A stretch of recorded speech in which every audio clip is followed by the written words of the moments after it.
Менә шуның кайбер элементлары килеп чыкты. Инде мәтән бүйтен була булырга тиеш түгел. Музейны ясыйк, пока хәлдән килгәндә. Пока әле авылда материаллар бар. Һәм музейны инде эшләнгән эш бу юлда югалмасын өчен. Нәрсә кем нәрсә китергән, нинди материал ул, нәрсәгә относиться итә, һәм нинди әһәмияте бар аның. Менә шуны китап ясап чыгардык, аны Зария белән чыгардык икән, Киекле мәктәбе музее дигән. Музей еш булуына карамастан бик бай һәм эчтәлекле. Һәр экспонатны музей хезмәткәрләре күз карасыдай саклап тора. Безнең инде музей менә 2008 елда без музейга нигез сала башладык. Менә әкрен-генә инде экспонатларны җыя башладык. Экспонатларны җыюда инде безгә бөтен мәктәп укучылары, укытучылар, шулай әти-әниләр, авыл халкы бик күп ярдәм иттеләр. Менә кемдән инде сакланып калган үзләрендә истәлекле әйберләре бар инде, менә бөтенсен безгә китерделәр. Һәм без аларны һәрбер экспонатны инде берәмтекләп журналга теркәп бардык. 2010 елда бит инде без алдык мәктәп музее дигән свидетельство. Безнең мәктәп керде шушы республика музейларының реестрына. Менә быел инде документ ясарга бирдек, федеральный реестр музейлар реестрына кертергә дигән теләгебез бар инде, хыялыбыз бар. Һәр авылда тарихи китаплары белән мактана алмый шул.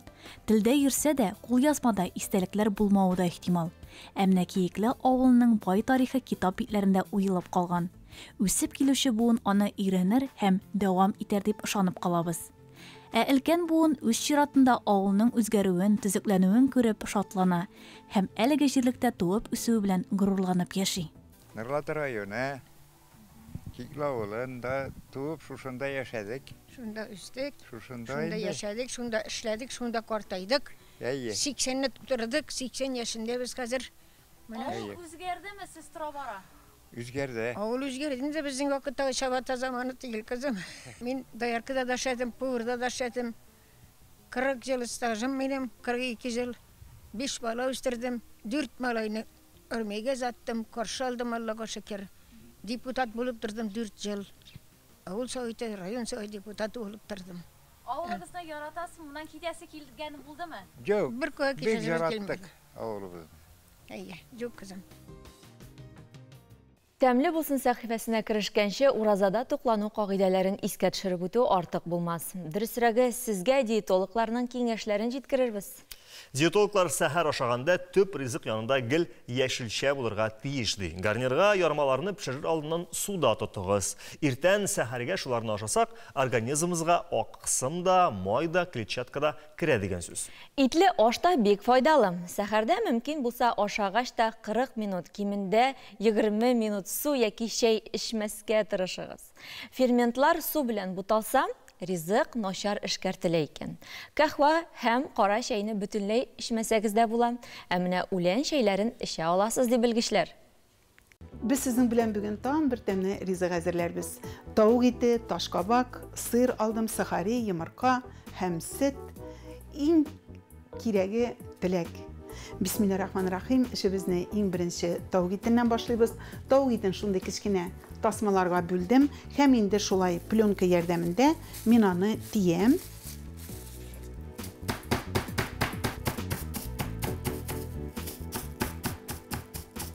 Etlerimizni biz tiydik. Hazır indi işlegini hazırlayız.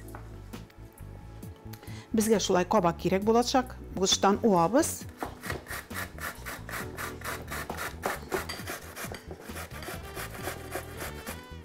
Şolay tavuk etlerin dizip çıgabız. Biraz sibemiz. Tuz sibip jiberemiz.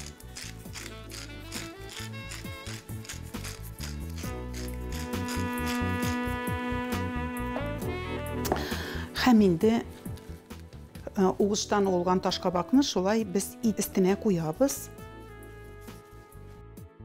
Şolay azrekkine sır da salabız.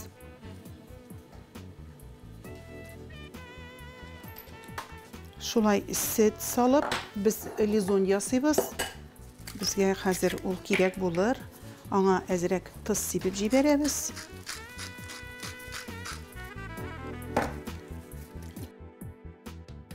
Saharini mında salıp koyayım eli.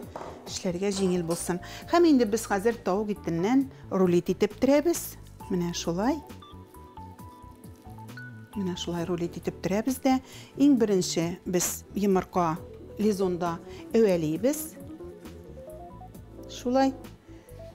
Һәм сахари белән әвәлибез. Сахари вагында әвәлибез дә табага куябыз.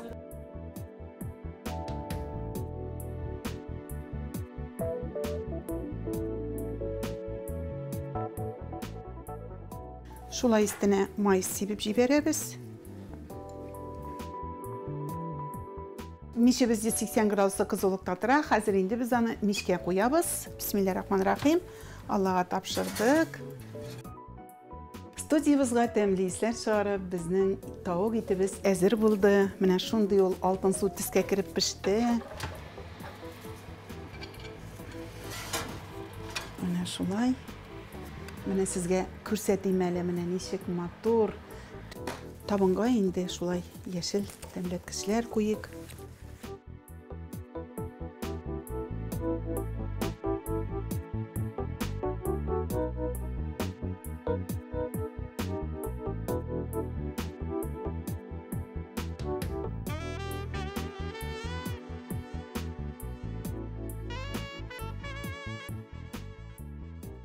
Менә хөрмәтле дусларым, тау итеннән шундый тәмле ризык әзерләдек. Ашларыгыз тәмле булсын. Аллаһ Тәгалә сезгә исәнлек, саулык бирсен.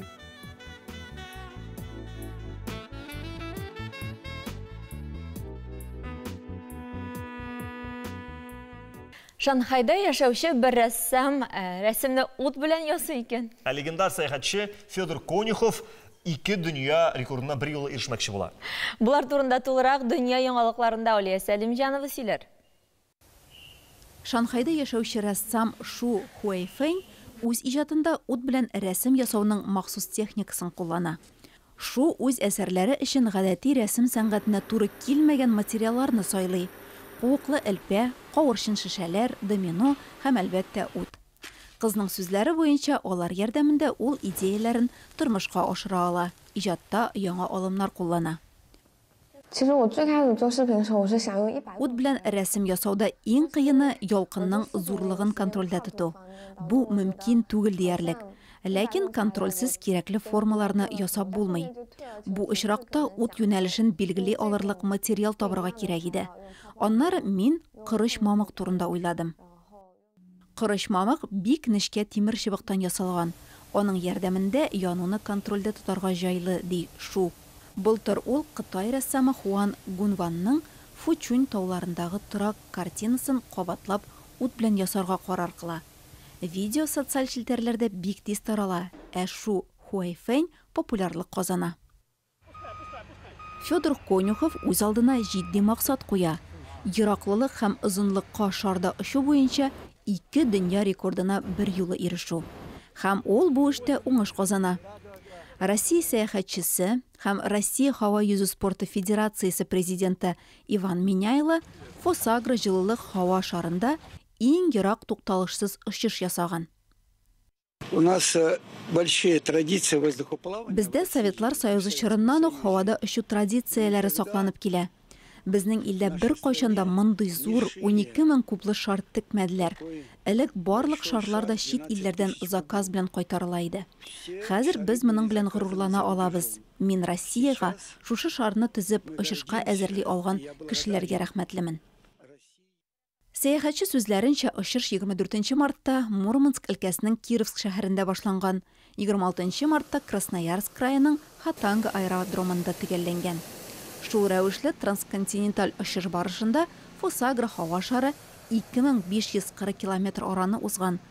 Бу 1994 елда япон пилоты Мичио Кандының дөнья рекордыннан 174 километрга күбрәк. Шулай итеп, җылылык һава шарында тукталышсыз очуның ераклыгы һәм дәвамлылыгы буенча 2 дөнья рекорды да Россиянеке.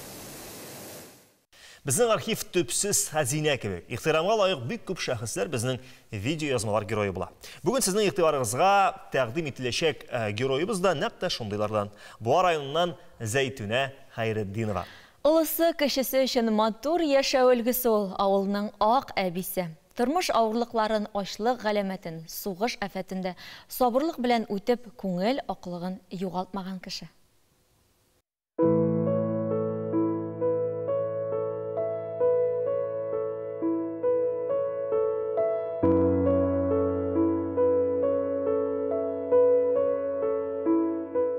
Хайретдинова Зәйтүнә апа 1935 елда дөньяга килә. Дөньядагы иң оптимист кешеләрнең берседер мөгаен. Булганына шөкер итеп, канәгать булып, саф күңеле белән, якты уйлары белән дөньяны чистартып яшәп ятучы дип сөйлиләр авылдашлары. Зәйтүнә апага бик иртә лыгаерга туры килә. Шул инде кызым, бала чагым инде минем сугыш елына туры килде инде. Мен инде әтенең кем икәнен дә белмим. Бер нәрсә дә белмим мин. Китте, кайтмады. Менә ничисең бит кызым шулай. Әнем белән, әби бабаем белән үстем инде. Аннары колхозга эшкә 9 яшеннән инде безне эшкә чыгардылар. Камылдан башак җыябыз, куллар монда биш кан, бөтен дөнья. Шушлай иттереп яшәдек инде. Кузгалак ашадык кызым. Бәрәңге, эшергән бәрәңге крахмал ашадык. Әле ул булса, ул да юк кырда. Аннарысын 59 елда бу агашка киттем. 13 ел анда эшләдем. Җәяү җиреп, җәяү кайтып, монда асфальтлар жуганда мин җиргәндә, бик нужа белән 30 километр җирдем мин. Кайту бару. Менә, шулай эшләп җирдем. 40 тәңкә акчага. 40 тәңкә акчага. Әлі ол 40 тәңкен алғаштан әпилер бір 4 әпи аласың ұшыртта тұрып. Ақшайынан да нәсте 40 тәңке ол. Бітті шу деген сөз. Мұна шулай яшедік бәбікем. Ғымырығыз болсын, саулықлы болығыз, тигізлі болығыз, балаларығыздың рахатын көріп яшерген насип болсын. Барсына да тілеймінді, шул ирте біле тілеймінді. Менің бит Алладан өзге бір бәндемде жоқ біргіне бит мен.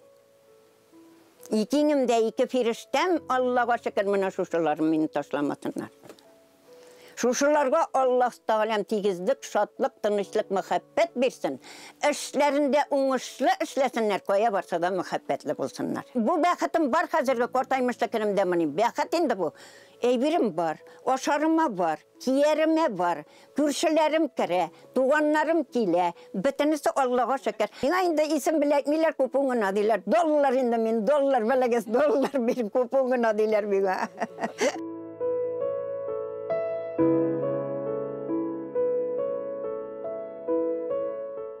Авыл киліне Зәйтүн апа белән күптән таныш, но менә соңгы елларына без аның янына ешрак йөри башладык. Чөнки аның янына килгәч, менә бөтен дөньяга башка караш дисәм генә инде. Ул гел канәгать кеше, ул беркемне дә әрләми дә ул.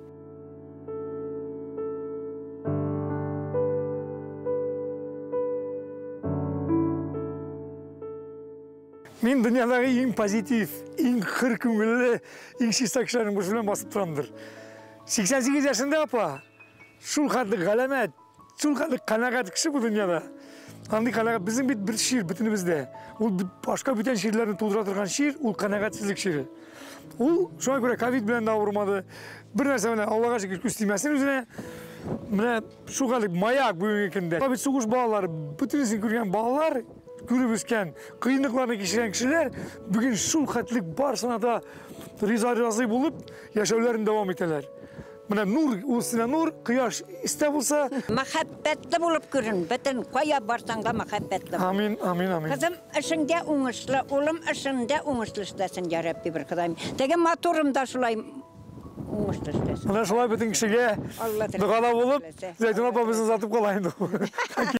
6 апрель, ягъни бүген суд приставлары федераль хезмәтенең Татарстан Республикасы буенча идарәсендә гражданнарны бердәм кабул итү көне уза.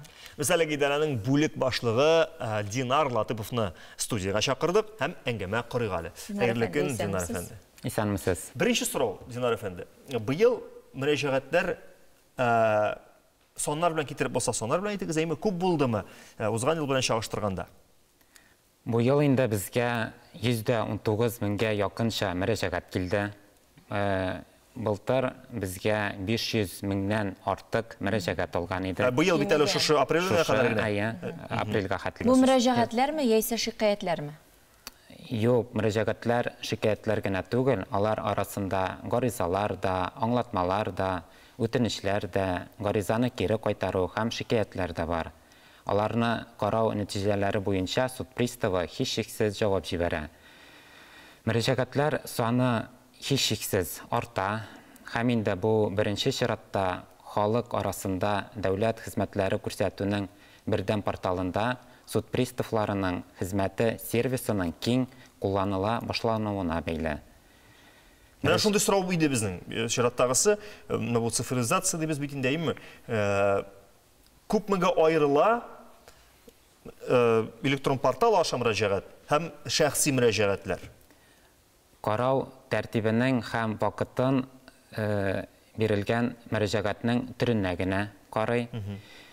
Гаризаны кайсы ысул белән тапшыру монда мөһим түгел. Ләкин кайсы күбрәк? Электронмы яисә шәхси үзе килеп язганымы? Статистика буенча карасак, алар бергәчә, бер тигез баралар. Электрон күбрәк дип уйлаган идем нигәдер. Бер кеше мәсәлән сезгә берничә тапкыр мөрәҗәгать итә аламы? Бер тапкыр килә, 2 тапкыр, 3 тапкыр килә. Андай очраклар да булгалый. Мәсәлән, балик булмаган баланың әтисе белән аралашу тәртибен тәэмин иткәндә. Суд, мәсәлән, әти ягына баса һәм аралашу вакытын һәм сәгатен билгеләй. Бу очракта инде суд приставы әти кеше белән һәрбер очрашуда катнашырга тиеш. Кызганычка каршы балалар күбесенчә мондай очракларда булгалый, әти кеше белән аралашасы килмәй, аңардан баш тарта. Суд приставы бу очракта инде баланы мәҗбүри рәвештә аралаштырыла алмый.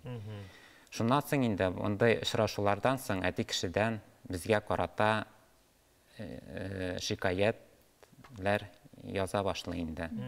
Һәм бу ахырдан уңайга хәл ителәме соң? Төрле хәлләр булгалый.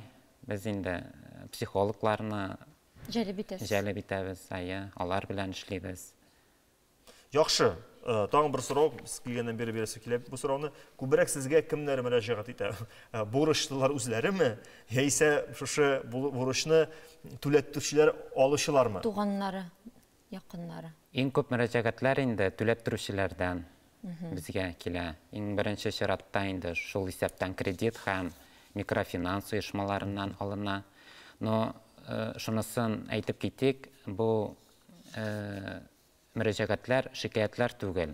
Алар күбесенчә башкарма производство буенча суд приставы нәрсә эшләгәне турында сорап биргән гаризалар инде. Һәм мөрәҗәгать итүнең нинди ысуллары бар дип сорасак, инде берничәсен әйтеп киттек, тагын исләренә төшерик тамашачыларның.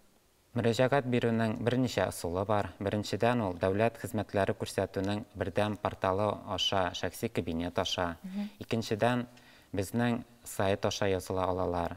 Яки инде почта аша җибәрә алалар. Һәм дә инде безнең баш идарәгә килеп, анда үзләренең язмаша мөрәҗәгатьләрен калдыра алалар.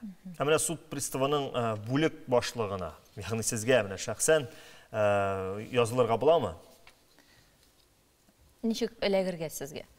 Суд приставына дәүләт хезмәтләре күрсәтүнең бердәм порталы аша инде, ягъни безнең сайт аша да язылырга мөмкин. Безнең сайтка кергәч, анда кабул итүгә язылу дигән бүлекчә бүлеге бар. Шуны сайларга кирәк. Шул бүлекчәгә кергәч, анда гражданинга үзенә уңайлы булган датаны сайларга мөмкин. Һәм инде датаны сайлагач, аның электрон адресына талон раслама килә. Һәм инде кабул итүгә килгәч, шул талон расламаны күрсәтергә һәм паспортын күрсәтергә кирәк. Динар әфәнде, сез 2 елга якын диярлек алимент түләттерү буенча онлайн кабул итүләрне алып барасыз. Алар менә ни дәрәҗәдә популяр? Алар бездә бик популяр. Кабул итү һәр айның беренче җомгасында алып барыла. Мондай алып баруга якынча 30-га якын кеше языла. Бу кабул итүне республиканың баш суд приставы урынбасары алып бара. Бу алып баруның уңайлы юклары да бар. Мәсәлән, әгәр дә гражданинның алимент түләп тору турында берәр сорауы барлыкка килде ди, һәм ул Казанга килергә мөмкинчелеге булмаса, ул якында урнашкан район бүлекчәгенә мөрәҗәгать итә ала, һәм шул бүлекчәдән инде видеоконференц элемтә форматында үзенең сорауларын бирә ала. Менә сезнең барлык структура бүлекчәләренең дә кабул итү графигы берме? Яисә аерыламы? Аларның күпчелеге сишәмбе көнне сагат 9-дан алып 1-гә кадәр һәм пәнҗешәмбе көнне сагат 1-дән алып кичке 6-га кадәр уздырыла.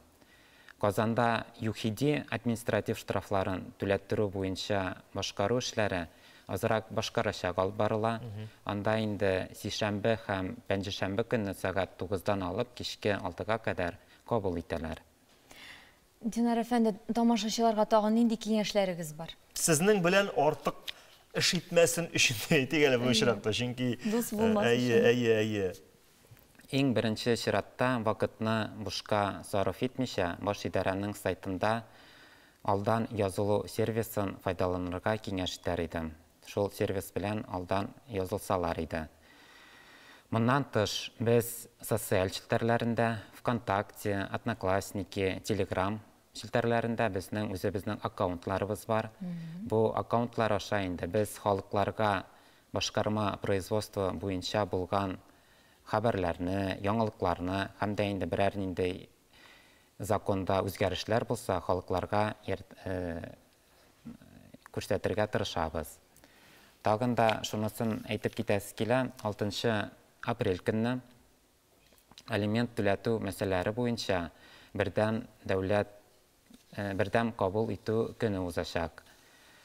Суд приставлары алимент түләтү мәсьәләләре буенча һәм дә инде башкарма производстволар буенча балаларга кагылышлы сорауларга җавап бирәчәкләр.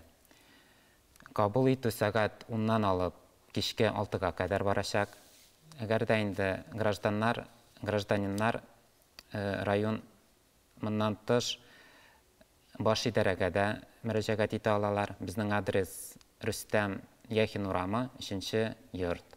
Әгәр дә сорауларыгыз булса, 6 апрель көнне бүген инде алимент сораулары буенча сезне баш идарәдә көтеп калабыз. Динар әфәндегә бик зур рәхмәт әйтеп саубуллашабыз. Бездә кунакта Динар Латыпов булды. Манзарада такмаклар вакыты килеп җитте. Беренчесе миннән Айваз.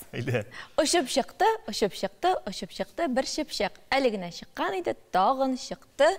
Шукынчык. Ах ты! Суларага арыктан, кызлар озатырга баргач, куркып качкан сарыктан. Менә шулай. Булган тәхрирләрне боздырып бетерделәр инде. Айваз белән такмак батыл оештыра алыр идек, чөнки безнең балачагыбыз шуларны җырлап, шулар белән уеннар уйнап үтте. Моң сондагы сәхифәсен алып баручы Руслан Габитовка сүзне бирик, ул да такмакларны бик ярата һәм аларны безгә җырлап күрсәтер. Руслан, рәхим ит. Исәнмесез мөхтәрәм моң сондагы сәхифәсе тамашачылары. Без сезнең белән бүген такмак дигән төшенчәне карап китербез һәм нинди уен кораллары кулланылган икән такмаклаганда. Әйе, без такмак дигән төшенчәне частушки дип тәрҗемә итәбез. Ләкин аның төшенчәсе чак кына башка, төрлерәк безнең татарда. Такмаклар әйтелгәннәр такмаклаганда, биегәндә, җырлаганда. Мәсәлән, янда ниндидер музыка уен коралы юк икән, алалар ниндидә булса кул астында булган уен коралы. Мәсәлән, шиләк, буш шиләк төбенә бәргәннәр дә һәм такмаклаганнар. Уен кораллар булмаса, хәтта алкышлап торганнар, кул чабып торганнар. Мәсәлән, бас изенә, күз тимәсен үзенә. Бу инде ритм биреп тору. Биегәндә сүз әйтер өчен, бир өчен ритм биреп тору. Кул чабу башка милли уен коралларында кушып такмаклап әйтәләр. Әйткәнемчә, милли уен коралы булмаганда, мәсәлән, гармон булмаганда, төрле кул асты әсбапларын кулланганнар. Менә хәтта шундый шигырьдә уйлап чыгарганнар. Балалар өчен әйтәгезләр, тыңлап китик әле. Кашыктан да ки чыга, пычкыдан да ки чыга, сыбызгылар сызгыра, гармуннар, гуя сыйган бар моңнар. Берсен-берсе уздыра, уста итеп биюченең аякларын кыздыра. Хәтта кирбәләге дә үзенчә җырлый белә. Мандолина, скрипка, туктамы 1 минутка, флейта, быргы һәм гобой, иң кулай курай бугай. Ул барабан, гуя, ою уянган, атлап бара урманнан, килә даң. Һәммәсе дә моң кили, күңел серләрен сөйли. Әгәр дә аңлый белсәң, аларда уйный белсәң, музыка мәктәбендә дәрес калдырмый йөрсәң. Менә шундый кызыклы шигырь. Инде такмакларда тагын нинди уен кораллары кулланганнарсың? Мәсәлән, иң гади, иң кулай уен коралы бу кашыклар. Сез әйтерсез, кашыклар бит рус фольклоры, һәм дөрес тә булырсыз. Ләкин кашыклар ярдәмендә руслар гына ашамый, татарлар да һәм инде безнең күрше халыклар барсында да кашык белән бәйле фольклор бардыр дип уйлыйм. Ләкин Кытайлардан башка. Кытайлар кашык белән ашамыйлар, кашык ярдәмендә. Инде тагын бер нәрсә әйтәсем килә. Менә мәсәлән, төрле уен коралларына охшатып әйтү күренеше, такмак әйтү күренеше булган. Мәсәлән, гармуннарга охшатып такмак әйткәннәр. Ингер-гер күә, ингер-гер күә, күк. Кубызга охшатып такмак әйткәннәр, мәсәлән, бизибет. Мәсәлән, кызлар, егетләр көндез басуга эшкә чыкканда яки аулакта утырганда, үзләре белән музыка уен коралы булмаганда, менә шушылай такмаклап ала торган булганнар. Музыка уен коралларына охшатып. Инде хәтта кашыкка охшатып такмак әйтү күренеше бар. Менә шушы күренешне мин хәзер сезгә бергәләп тыңларга тәкъдим итәм. Бездә кунакта бүгін яңадан Илнар Сафин, без бергәләп аның белән менә шушы кашыкка охшатып такмак әйтү күренешен әйтербез. Әйдәгез әле, тыңлап китик.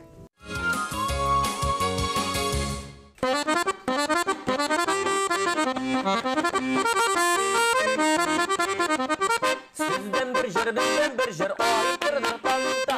Караклашы җырларга айтырды танда. Караклашы җырларга айтырды танда.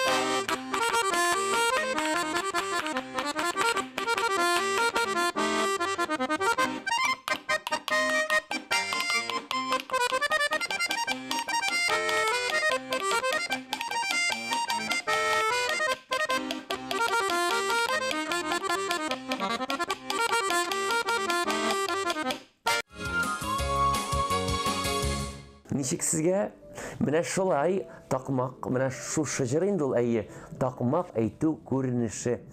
Шушының белән сәхифәбез ахырына якынлашты. Киләсе очрашуларга кадәр исән сау булыгыз.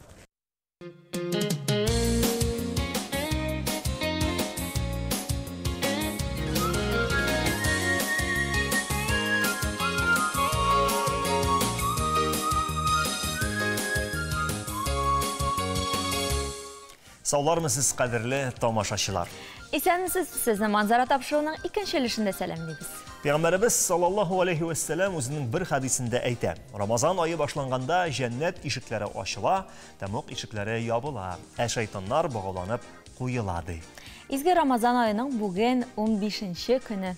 Сәхәр 2 тулып 44 минутта тәмамлана, кояш 5 тулып 3 минутта чыга, ә ифтар вакыты 6 тулып 31 минутта. Тоткан оразаларыбыз кабул булсын. Без сезнең белән бүген там бер тәмле ризык әзерләрбез. Тавык ите, ташкабак, сыр алдым, сахари, йомырка һәм сөт. Иң кирәге теләк. Замандаш сәхифәсенең герое Буа районы Тылымбай авылында яшәүче оптимист, киң күңелле, ачык Зәйтүнә апа Хәйретдинова. Шанхайда яшәүче бер рәссам рәсемне ут белән ясый икән. Легендар сәяхәтче Федор Конюхов 2 дөнья рекордына бер юлы ирешмәкче була. Булар турында тулырак дөнья яңалыкларында Алия Сәлимҗанова сөйләр. Шанхайда яшәүче рәссам Шу Хуэйфэнь үз иҗатында ут белән рәсем ясауның махсус техникасын куллана. Шу үз әсәрләре өчен гадәти рәсем сәнгатенә туры килмәгән материалларны сайлый.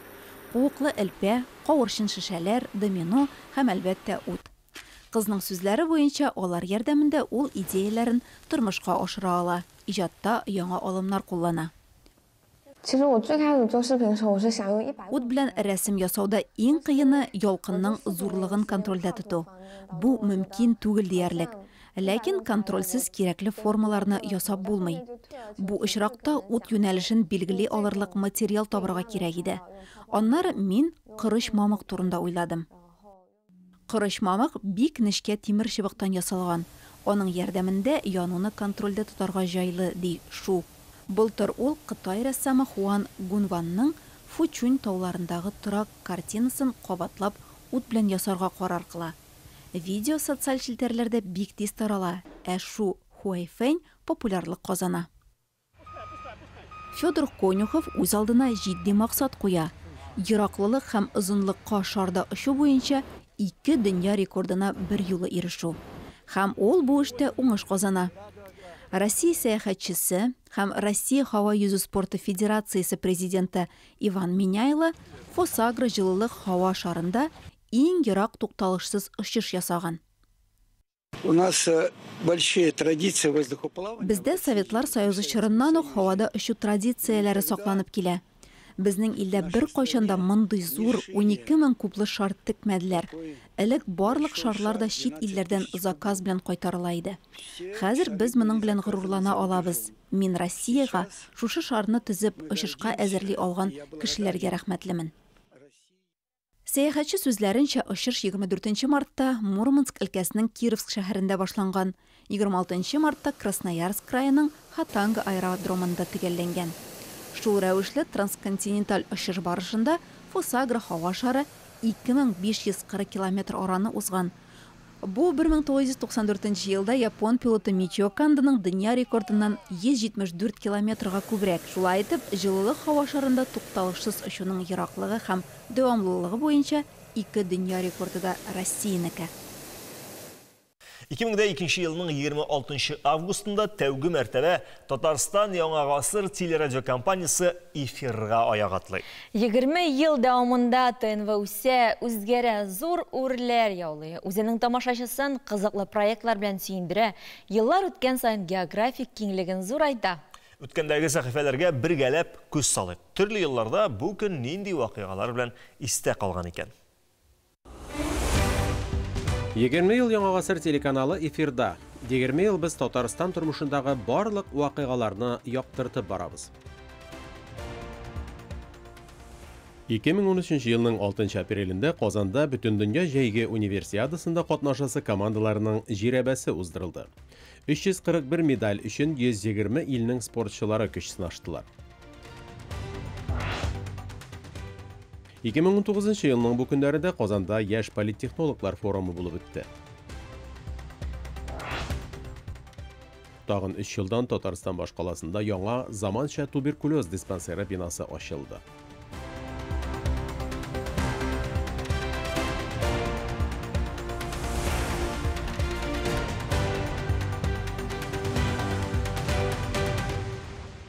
Яраткан каналыбызга уңышлар теләп калабыз. Кызык, менә 20 ел элек тә телевизион рекламы шундый якты, җәлеп итүчән, кызыклы булган микән. Без менә хәзерге заман рекламасын бергәләп карыйк әле.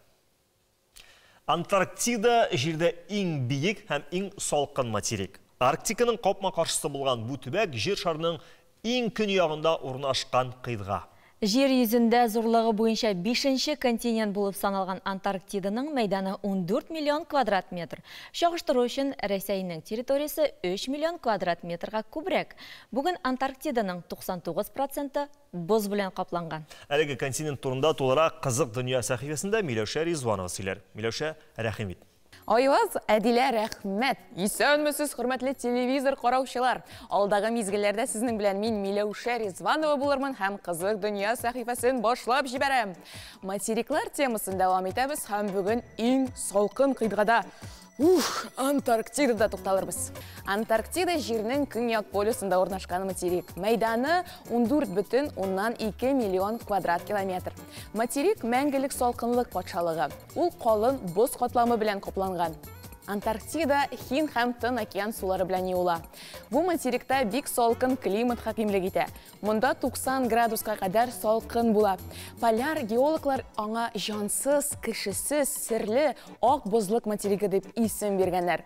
Кышын анда поляр төннәр, әҗәен поляр көннәр күренеше була. Кояш чыгу һәм бату күренешен елына фәкать бер генә тапкыр күзәтеп була. Антарктида җирнең иң биек һәм иң салкын материге. Антарктидада кар патша бикәсе генә яши алыр. Аның күңеленә боз таулары һәм карлы шүләр куш килер иде. Ә менә гади кешеләргә мондый шартларда бик салкын һәм шактый авыр. Шуңа күрә алар монда бик азга гына, берничә көнлек фәнни экспедицияләргә генә киләләр. Иң җылы ай булып монда февраль санала. Шуңа күрә галимнәр Антарктидага сәяхәтләрен нәкъ менә бу вакытка билгелиләр. Ә менә кайбер хайваннарга, тере организмнарга һәм үсемлекләргә Антарктидада бик уңайлы. Боз астыннан күренеп торучы кечкенә коры җир утрауларын мүк һәм лишайниклар каплый. Боз өстендә су этләре һәм диңгез филләре ята. Кар шүлләре буйлап пингвиннар һәм император пингвиннары йөри. Пингвин диюгә безнең күз алдына мультфильм герое Лоло килеп баса. Әмма пингвиннар әкияттә генә түгел, тормышта да бик кызыклы тереклек ияләре. Алар яр буйларында яшиләр. Су астында аларның күзләре тагы да яхшырак күрә. Пингвиннар балык, кысла белән тукланалар. Гомер озынлыклары уртача 25 ел. Алар үзара бик дус, әмма нәрсә кызык, пингвиннар бер-берсенең оясыннан йомырка урларга яраталар. Шуңа күрә йомыркадан бала чыкканчы, әти пингвин белән әни пингвин аны чиратлашып саклыйлар икән. 20-нче гасыр ахырында Россия галимнәре Антарктидада боз астында суы катмый торган күл табалар һәм аны Восток дип атыйлар. Восток ул күл исеме дә шулай ук Россиянең бердән-бер Антарктик фәнни станциясе дә. Шунысы кызык, материкта актив вулканнар да бар. Аларның иң билгелесе Ребус. Менә шундый серле, карлы һәм горур материк ул Антарктида. Аяз, Әдилә, рәхим итегез. Миләүшә, кызыклы сәяхәт өчен бик зур рәхмәт сиңа. Без тапшыруыбызны чираттагы сюжет белән дәвам итәбез.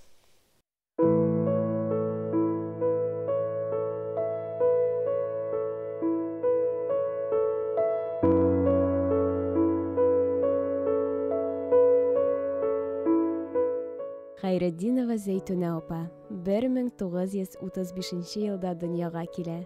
Дөньядагы иң оптимист кешеләрнең берседер мөгаен. Булганына шөкер итеп, канәгать булып, саф күңеле белән, якты уйлары белән дөньяны чистартып яшәп ятучы дип сөйлиләр авылдашлары. Зәйтүнә апага бик иртә лыгаерга туры килә. Шул инде кызым, бала чагым инде минем сугыш елына туры килде инде. Мин инде әтинең кем икәнен дә белмим. Бер нәрсә дә белмим мин.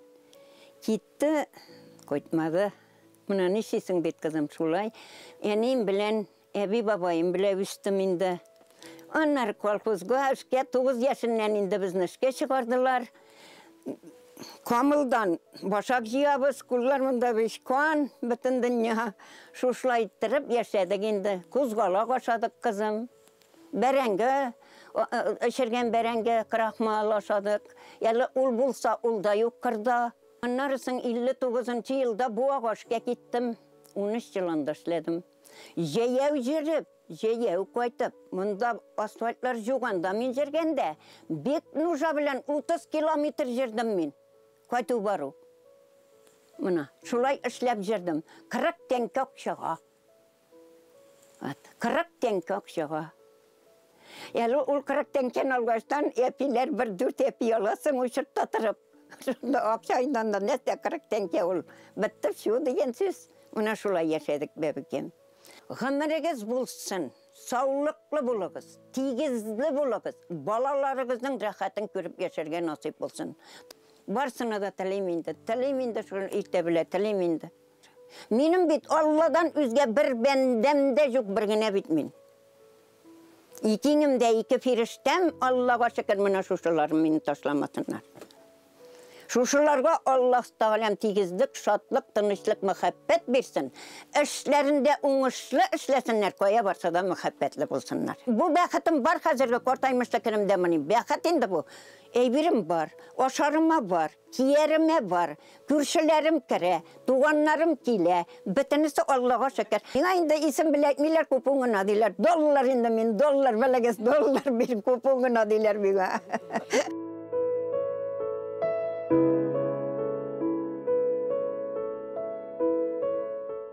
Ол келіні Зәйтүн апа белән күптән таныш, но менә соңгы елларны гына без аның янына ешрак йөри башладык. Чөнки аның янына килгәч, менә бөтен дөньяга башка караш дисәм генә инде. Ул гел канәгать кеше, ул беркемне дә әрләми дә, ул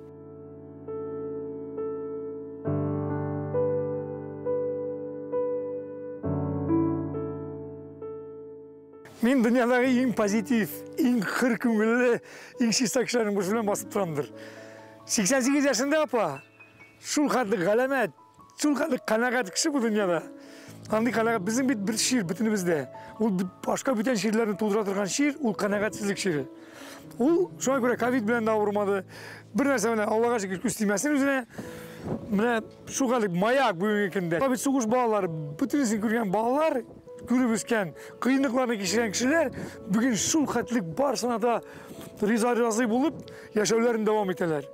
Мына нур, үстіне нур, қияш істе болса... Махаббәтлі болып көрін, бітін қоя барсанға махаббәтлі. Амин, амин, амин. Қызым ішінде оңышлы, олым ішінде оңышлы істесін, я Рабби бір қыдайым. Деген моторым да шулай оңышлы істесін. Мына шулай бітін кішіге дұғала болып, Зәйтүн апа біздің затып қалайын. Оқытушы һәм ұстаз жылына бағышланған сәхифәбізні давам етеміз. Бүгін студиябыз қонағы Бүтін Россия ел оқытушысы 2022 бәйгесінің ең яхшы татар тілі оқытушысы номинациясында жеңу яулаған оқытушы Альберт Самигуллин. Альберт, исәнмісіз? Ассаламу алейкум, исәнмісіз? Алейкум ассалам. Танышудан башлыйк әле. Альберт Самигуллин исемле татар тілі оқытушысы кімсің ол? Деп өзімді соқланып отырам әлі. Асияқлардан. Астағфирулла. Менің исемім Альберт, мен өзім Қазан егеті, Қазанда туып өстім, хамында оқыдым. Һәм оқытушылық һөнәрен мен өзім сайламадым, бәлки очраклы рәвештә оқытушы булып эшлимдер. Менә шуннан башлыйсың. Ничек килеп чыкты? Ничек шулай килеп чыкты? Караңыз, мен 155-нче гимназияда оқыдым, татар-инглиз гимназиясы, бик яхшы оқу йорты иде. Ләкин безнең укытучылардан тыш ничектер профориентацион эшләр булмады. Һәм мәктәптә киләчәк турында, киләчәк һөнәр турында әзерлекле эшләр булмады. Шуңа күрә әзерлексез рәвештә мин 11-нче сыйныфны тәмамлап, кем булырга да белмәдем. Һәм якын тирәгә караганда, туганнарыма караганда, минем апам татар теле факультетын бетерде, ә мин бик яхшы татар телен үзләштергән идем. Минем менә мондай 96 битлек сочинение инша дәфтәре тулы, бишлеләр белән тулы. Һәм мин татар теле факультетына кирип карадым. Уңышлы булды. Ул вакытта мин гуманитар институтка кергән идем, ул тандым. Тукталышына кадәрге тукталыш, белмим, хәзер җәмәгать транспортында бик йөрмим, әле дә бар бугай ул тукталыш. Менә шунда укыган идек, аннары инде безне Галиәскәр Камал театр каршындагы Татар дәүләт гуманитар педагогик университет бинасына күчерделәр. Менә шунда укып карадым, беренче курста безнең татар теле һәм шәрык теле белгечлеге бар иде. Ул төрек теле һәм гарәп телләрен без өйрәндек, ә мин чит телләрне өйрәнергә яратам. Шул рәвешле мин калдым. Менә шулай әйтмәкче, сизелеп тора, сез актив рәвештә инглиз телендә сөйләшкән кеше кебек шундый шалым. Okay, let's speak in English. Okay, if you want to, we can speak English. Okay, what about let's make it now? Әйдәгез, без манзара тапшырында без Альберт белән ахырдан сөйләшүне дәвам иттербез. Әлегә, беләсезме, Альбертның сөйләвеннән мин шуны аңладым. Кайсы университет нинди тукталышта урнашкан? Хәзер Альберт безнең җәмәгать транспортта йөрми. Безгә, беләсезме, ниндирәк мәгълүмат кызык булыр иде. Ничә яшь икән Альбертка? Чөнки ничә еллык тәҗрибәсе бар? Әйдәгез, шуннан башлый, икенче сораудан. Минем инде 10 елдан артык тәҗрибәм бар, педагогик тәҗрибәм. Мин инде яшь укытучы түгел, күренеп, сизелеп торадыр. Һәм киресенчә, шуңа күрә мин сорыйм, киресенчә Альберт бірінші сыйныфтан башлап 9-нчы сыйныфка кадәр балаларга татар теле дәресен укыта. Менә шушы замана балаларына яраклашу өчен, аларны кызыксындыра белү өчен сез нинди алымнар кулланасыз? Беренчедән, монда бәлки алымнар турында сүз бармыйдыр, кызык кеше булырга кирәк. Һәм бәлки дә укытучы булып кына калмаска, кызык кеше һәм дәресләрдән тыш та балалар белән ниндидер мөнәсәбәттә булырга. Аралашырга кирәк. Мәсәлән, әйе. Без балалар белән еш кына футбол уйныйбыз, тәнәфестә чыгып, безнең урамда футбол кыры бар, кичкенә генә без балалар белән футбол уйныйбыз. Дәрестән тыш ниндидер чараларга барабыз, мәсәлән, татар телле булырга мөмкин, театрларга, Ак бүре спектакленә монга барып кайткан идек без берничә укучы белән. Шулай татар китабы йортына мәсәлән йөрибез. Менә шундый чараларга дәрестән тыш та алар белән татар телен ишетерлек һәм популярлаштырырлык шундый чараларга йөрибез. Аларның кылакларына ятышлы булсын өчен. Чөнки безнең күпчелек укучылар, алар рус телле укучылар, һич татар телен белмәүчеләр бик күп безнең уку йортында. Һәманда без яңгыратма сорауга җавап ишетә алган юк, яисә Әдилә булдыра. Яшь турында сорый башлаган идек без. Мин аны кадәр яшь түгел дисәк тә, менә шушы сорауны кабатлыйм мин. Яшь, менә чын мәгънәсендә перспективалы, әле башлангычында гына торган, кыяфәт белән кеше караганда, укытучыга ошап торасыз. Ләкин менә ничә яшь соң шул сорау безнең һәм борчый. Мин 2008 елда университетны тәмамладым һәм инде 2009 елдан укытучы булып эшләдем. Үзегез саный аласыз. Бер яшь категорияга кертергә буладыр инде аны. Яшь категория. Яшь татар теле укытучысының нинди кызыксынулары бар тормышта, дөньяда. Чөнки без нигәдер бүгенге көндә стереотип фикер бар безнең, әйме? Укытучы ул шактый олагайган, бигрәк татар теле һәм әдәбият укучысы, тормыш күргән. Әйе, нинди кызыксынулар бар яшь татар теле укучысының? Бәлки ул ниндидер стереотиптер, дөрестәндер. Хәзерге вакытта яшь татар теле һәм гомумән яшь укытучылар бик күп. Аларның саны артуы бик күңелле, шатландыра һәм шулай булырга тиештер дә. Чөнки хәзерге балалар белән бер телдә, бер дулкында булырга кирәк, алар белән бер телдә сөйләшү бик әһәмиятле, аңлашу бик мөһим, әйе. Төрле мемлар кулланырга, мәсәлән, шулай дәресләрдә мин ниндидер алдан әзерләнеп мемчиклар әзерлим, балаларга күрсәтәм. Балалар бу телне аңлый беләләр һәм киләсе алдагы информацияны яхшырак, күңеллерәк кабул итәләр. Альберт, үзегезнең остазыгыз дип кемне атай аласыз? Менә беләсезме, бу сорау инде беренче тапкыр гына яңгырамый. Мин быел ел укытучысы конкурсында инде катнашучы түгел, ә модератор булып катнаштым, алып баручы кебек. Муниципаль этапта 5 иң яхшы татар теле укытучысы чыккан иде һәм конференция этабында төрле җәмәгать эшлеклеләре, укучылар, укытучылар, шәһәр администрация һәм башка кунаклары финалистларга сораулар бирделәр. Менә сорауларның берсе дә шундый иде. Укытучыгызны кем дип атар идегез? Һәм елдан-ел инде һәр вакыт финалистлар, укытучылар ниндидер реаль затны хәзерге вакытта яшәгән яки элеккеге чорда булган ниндидер кешене атыйлар. Ә мин уйладым, безнең бит укытучыбыз ул тормыш өчен барлык, көнкүреш үзе булырга мөмкин. Ягъни реаль булмаган зат, ниндидер тормыш сынаулары, сикәлтәле юллар, алар да безне нәрсәгәдер өйрәтә, без алардан өйрәнәбез. Әлбәттә, реаль затларның тәкъдирендә азайтырга, кимсетергә кирәк түгелдер.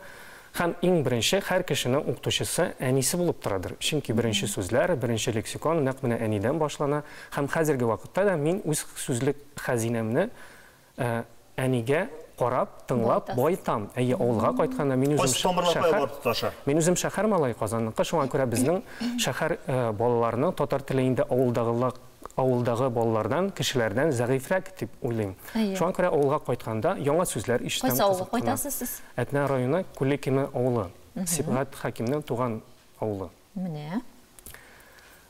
Шундый бик кызык хәл булган иде. Бәлки вакыт җитешле булса, без мәктәптә укыганда дуслар белән рус теленнән тыш татар телендә дә сөйләшә идек, чөнки күбебез татарча аңлый һәм яхшы гына сөйләшә ала идек. Шулай дуслар белән барганда мәктәпкә без татарча сөйләшкәндә мин ниндидер жуйган дигән сүзне кулландым, ягъни югалткан сүзенең әлеге формасын. Дуслар бер-берсенә караштылар да булай, сәер генә көлештеләр. Аннан берничә көн, берничә атна миннән көлеп йөрделәр инде. Гүя андый сүз юк.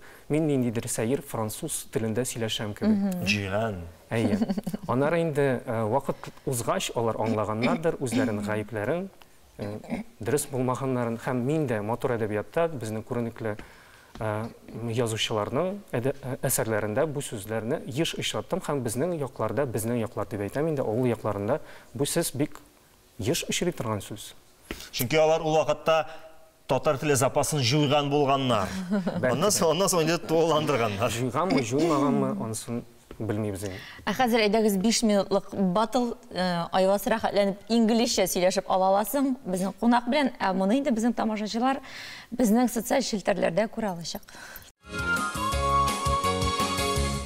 Бу көннәрдә Казанда тхэквондо буенча Россия күләмендәге ярыш үтте. 500-дән артык спортчы 4 көн дәвамында медальләр өчен көч сынашты. Татарстан командасы иң көчлесе булып санала. Гомумән спорт ул чыныгу, ярышу белән беррәттән тәрбия чарасы да. Спорт белән шөгыльләнүче яшьләр физик һәм рухи яктан ныгып үсә. Бу сүзләрнең хаклыгына инану өчен мавыктыргыч ярыш турында алдагы репортажны карыйк. Ярышның ни дәрәҗәдә киеренке булачагы спортчыларның беренче алымнарыннан ук күренә. Монда Россия төбәкләреннән 500-дән артык гаять оста тхэквондочылар җыелган. Көч сынашулар Казанның Акбарс көрәш сараенда уза. Беренче карашка кискен күренсә дә, бу спорт төре бик файдалы дип белгечләр. Аның белән шөгыльләнүче яшьләр көчле, кыю һәм тәртипле булып үсә. Без тырышабыз не только теге олимпиаданы гына карамыйбыз, главная дисциплина бу олыларга уважение, все-таки шундый вид единоборства. Шундай бик уважительное отношение оларга караганда ир тәртибе өчен балаларның. Үзеңдә диварлар да ярдәм итә дигән төшенчә бу чарага бик тә туры килде. Беренче көннүк Татарстан данын яклаучы спортчы Глеб Махиев көмеш медаль белән бүләкләнде. Ул Алабуга егете. Максатчан спортчы җиңү мөмкинлегендә кулдан ычкындырмый, бердәм дәүләт имтиханында тапшырырга әзерләнә. Конечно, лучше хотя бы золотую медаль. Әлбәттә, алтын медаль яулыйсы килгән иде. Бераз гына җитмәде. Финалдагы көндәшем бик тә тәҗрибәле, тигез көрәш барды. Алда Россия Кубогы ярышы, имтихан тапшырырга да әзерләнә.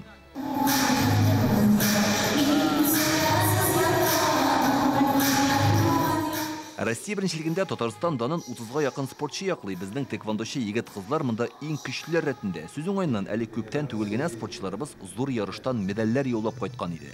Кайттык без Белоруссиядән, анда безнең состав сборной Россиядә выступает. Безнең отдельно республикадан барган спортсменнар тоже беренче урын алып кайттылар. И в составе сборной Россия тоже беренче урыннар бар.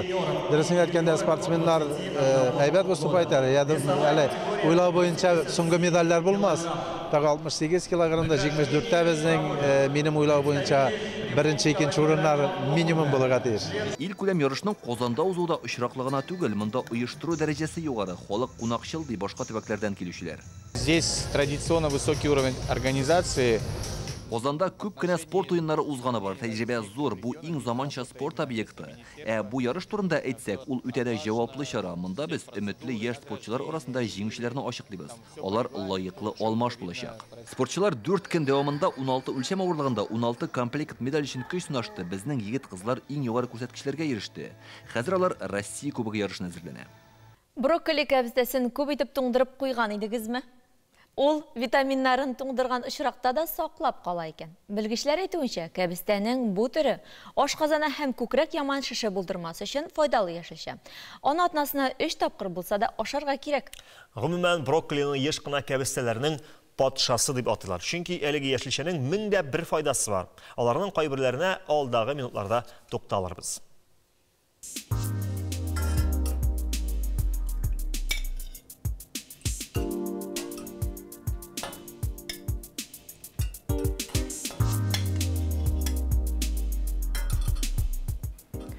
Үпкә авырулары өчен иң файдалы яшелчәләрнең берсе кәбестә. Белгечләр исә бигрәк тә брокколига басым ясарга киңәш итә. Аны төрле ризыкларга кушарга мөмкин. Бүген исә без сезгә иң җиңел һәм файдалысын киңәш итәрбез. Моның өчен нибары брокколи, сарымсак һәм зәйтүн мае кирәк булыр. Беренче эш итеп сарымсакны вак кисәкчекләргә турыйбыз. Сезгә брокколины ашарга киңәш ителгән 5 сәбәпне дә тәкъдим итәбез. Беренчедән, ул калтыравык безнең эшен яхшырта. Икенчедән, депрессия, йокысызлык һәм башка психик авырулар вакытында ярдәм итә. Кызган табага зәйтүн мае, сарымсак һәм пешкән брокколины салабыз. Брокколи озак яшәү продукты. Ул күзәнәкләрнең картаюының гомуми процессын акрынайта. Дүртенчедән яшьлек һәм матурлык чыганага. Ул тән, чәч һәм тырнак торышына уңай йогынты ясый.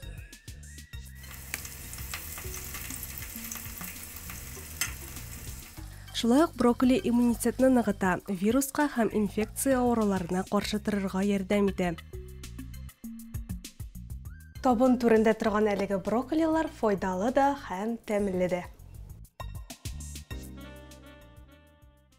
Тәмле булсын сәхифәсенә керешкәнче уразада туклану кагыйдәләрен искә төшереп үтү артык булмас. Дөресрәге, сезгә диетологларның киңәшләрен җиткерербез. Диетологлар сәхәр ашаганда төп ризык янында гел яшелчә булырга тиеш ди. Гарнирга ярмаларны пешерер алдыннан суда тотыгыз. Иртән сәхәргә шуларны ашасак, организмыбызга ак кысым да, май да, клетчатка да керә дигән сүз. Итле аш та бик файдалы. Сәхәрдә мөмкин булса ашагач та 40 минут, кимендә 20 минут су яки чәй эчмәскә тырышыгыз. Ферментлар су белән буталса, ризык начар эшкәртелә икән. Кахва һәм кара чәйне бөтенләй эчмәсәгез дә була, ә менә үлән чәйләрен эчә аласыз ди белгечләр. Biz sizin bilen bugün tam bir temne rизык әзерләрбез. Tavuk ите, ташкабак, сыр алдым, сахари, йомырка һәм сөт. Иң кирәге теләк. Бисмиллахиррахманиррахим. Эшебезне иң беренче tavuk итеннән башлыйбыз. Tavuk итен шундый кечкенә tasmalarga бүлдем. Һәм инде шулай пленка ярдәмендә мин аны тиям.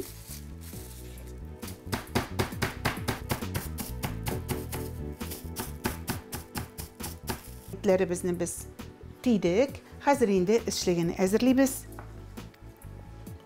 Безгә шулай кабак кирәк булачак. Бугыштан уабыз.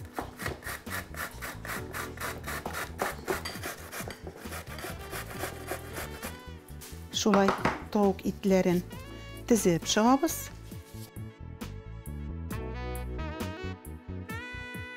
Бұрыш сибәбіз.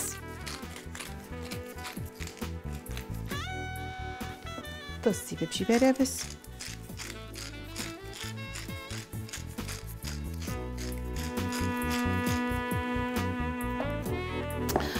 Һәм инде угыштан олған ташкабакны шулай біз ит өстенә куябыз. Шулай әзрәк кенә сыр да салабыз.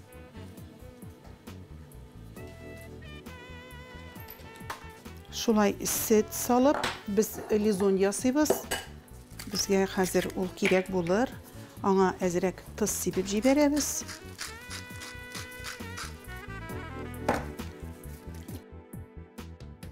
Сахарины монда салып куйым әле, эшләргә җиңел булсын. Һәм инде без хәзер tavuk итеннән рулет итеп төрәбез. Менә шулай. Менә шулай рулет итеп төрәбез дә. Иң беренче без йомырка лизонда әвәлибез. Шулай. Һәм сахари белән әвәлибез. Сахари вагында әвәлибез дә табага куябыз.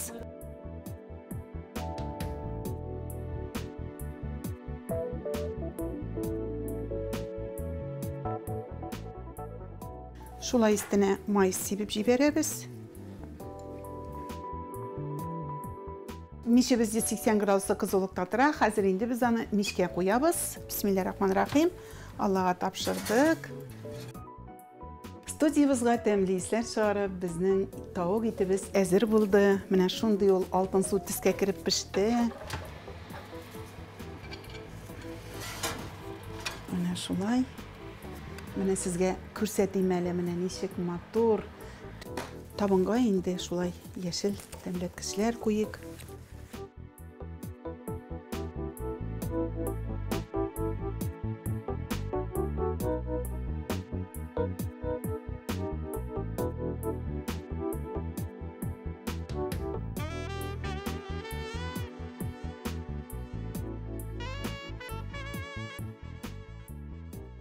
Менә хөрмәтле дусларым, tavuk итеннән шундый тәмле ризык әзерләдек.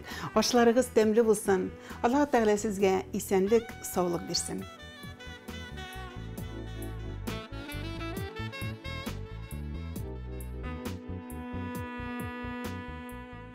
Сезнең белән 2 сәгать дәвамында Манзара Тапшуның иҗат төркеме һәм алып баручылар Айва Садыр белән Әдилә Сәфәрова булды. Вакыт комны ташка ташны комга әйләндерә ди халык мәкале. Вакыттан дөрес файдалана белик, аеруча изге Рамазан айында. Ораза вакыты күркәм гамәлләре, рәхәт сәхәрләре һәм ифтарлары, күңелле очрашулары ихлас гыйбадәт белән истә калсын иде. Исән имин булыгыз.